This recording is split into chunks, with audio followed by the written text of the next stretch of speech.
to today's video. Today's video is going to be completely opinionated, and it's going to be my opinion, obviously, because it's my video.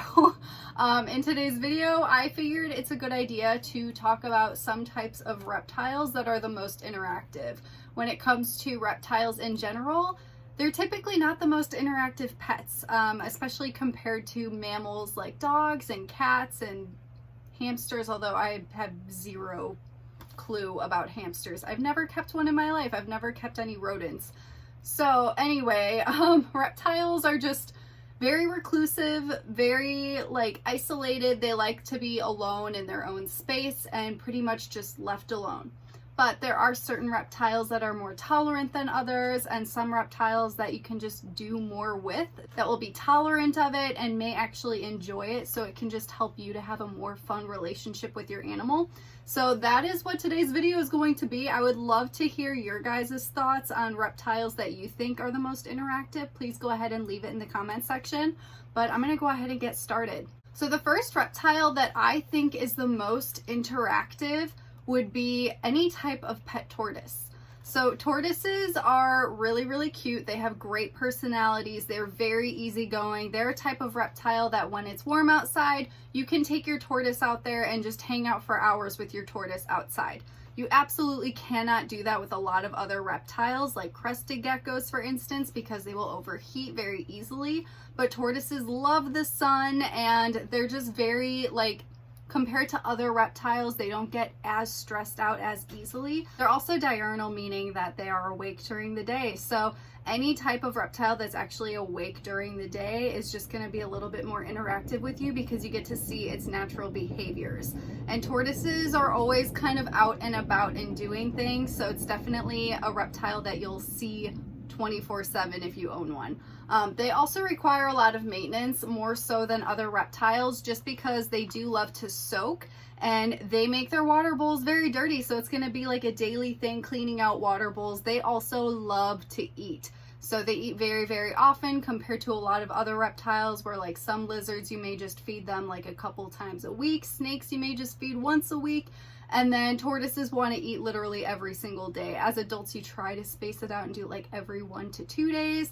But they would eat every day if they could. So because of all of these things, you can hand feed them. You can take them outside for a picnic with you, hang out in the backyard. They're very easygoing. People don't typically get really scared of them.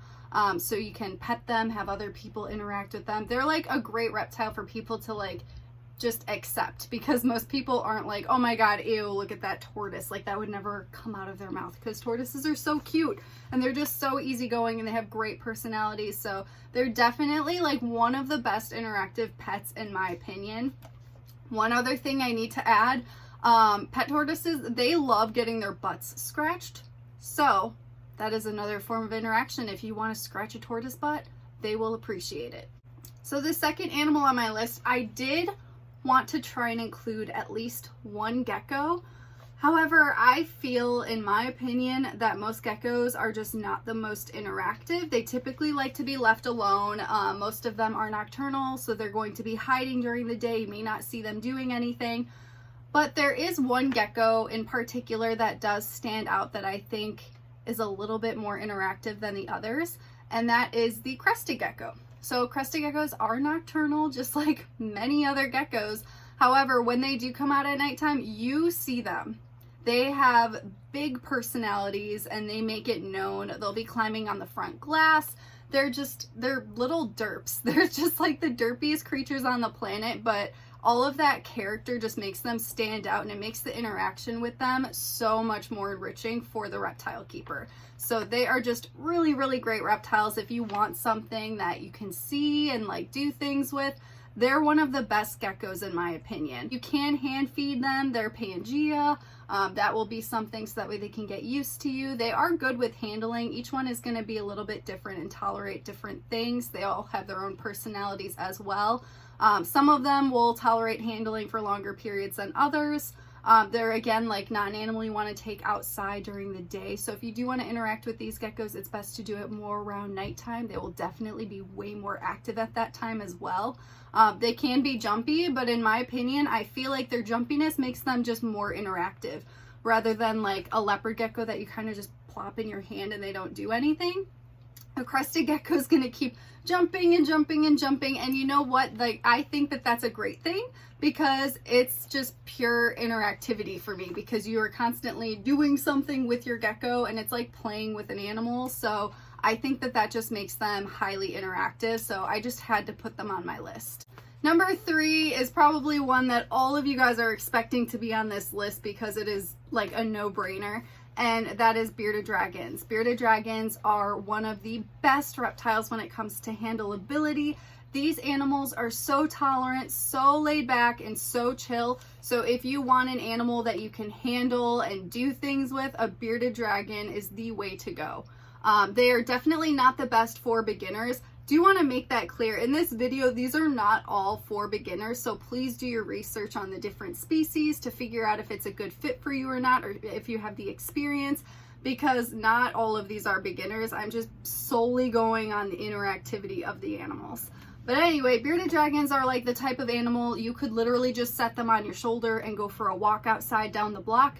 They'll love it. They'll sit there. They'll enjoy the sun. So it's just like, again, every single one will have its own personality. Some of them will be more tolerant than others, but as the majority goes, most of them are chill and will tolerate a lot of handling and will just watch a movie with you from time to time. Enjoy some head scratches as well, because they're very similar to dogs. I feel like they're probably the most dog-like reptile that you could possibly get. So we are more accustomed to animals like that, and we're more comfortable with animals like that, and we enjoy that interactivity. So I feel like in comparison to like a mammal, a bearded dragon is really, really high up on that list, so I had to put it on mine. Bearded dragons also do require a lot of care. They do like to eat. Babies will be eating daily. Adults will be eating every couple of days, so that's going to keep you pretty busy. You, of course, need to be checking on them every single day.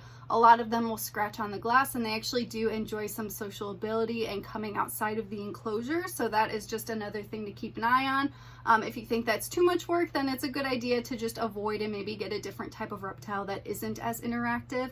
But beardies are definitely very interactive and just amazing pets. I've had Dude for 9 years now. It's going to be 10 years coming up this May, and I just love him to pieces. He's my little baby. Number 4 is blue-tongued skinks. So I had to put blue-tongued skinks on my list because they are very similar to bearded dragons when it comes to interactivity.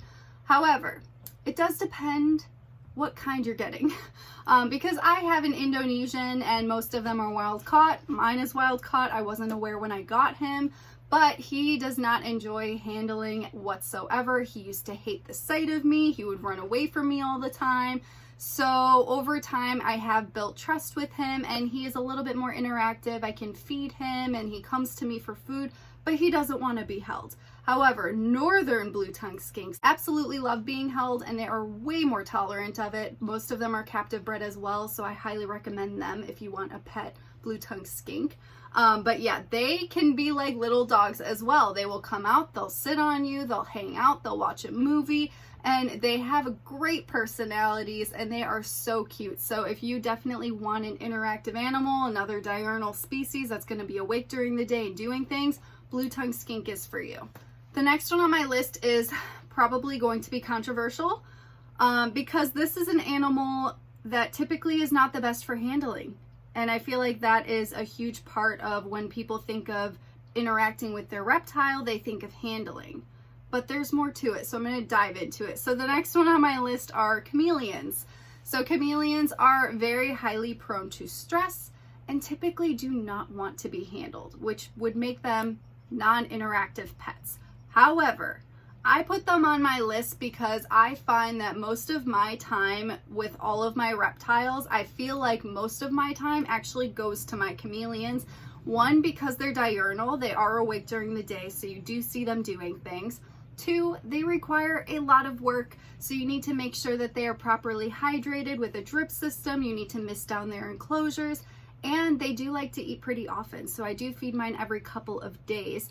And the feeding is the main form of interaction that you will get with these chameleons, and that is what will help build trust with them as well. So The best thing with feeding chameleons, it is unlike any other reptile that you're going to be feeding. Their tongue shoots out. It is so much fun. It does not get old. I promise you that. So if you want a really, really interesting and unique interaction with a reptile, you can't get any cooler than feeding a chameleon. And number 6 on my list, I did want to try and include at least one type of snake. Although all snakes are going to be sleeping during the day. Well, not all of them. Garter snakes typically are out basking, so they may be a good one, but I don't know them well enough to put them on my list. So the species that I did choose are corn snakes. Corn snakes are going to sleep during the day, so again, you're not really going to typically see them out during the day too much. However, at nighttime, they are very, very, very, very active snakes. You will see them climbing all over their enclosure. They are known to be escape artists, so you got to make sure it's nice and secure, whatever setup you have for them. And they are really, really great when it comes to handling. So ball pythons, typically you take them out, they just sit in a ball. Eventually they may come out and slither around. However, corn snakes are going to be going all over the place, and they can be pretty fast. So again, some people may not prefer that, but if you enjoy the interaction of actually doing something fun with a reptile, I think that corn snakes are fantastic. They are great with handleability, can be really fast as babies, but over time they do calm down and slow down a little bit, but they're still just going to remain pretty active. So that activity level is what definitely makes them interactive, so I had to put them on my list. So those are all of the animals that I think are absolutely fantastic if you're looking for a reptile that is not boring, that you can interact with. I would love to hear any that you think should be on this list as well as your personal experiences with your animals. I hope that this video was helpful, and I will see you guys in the next video.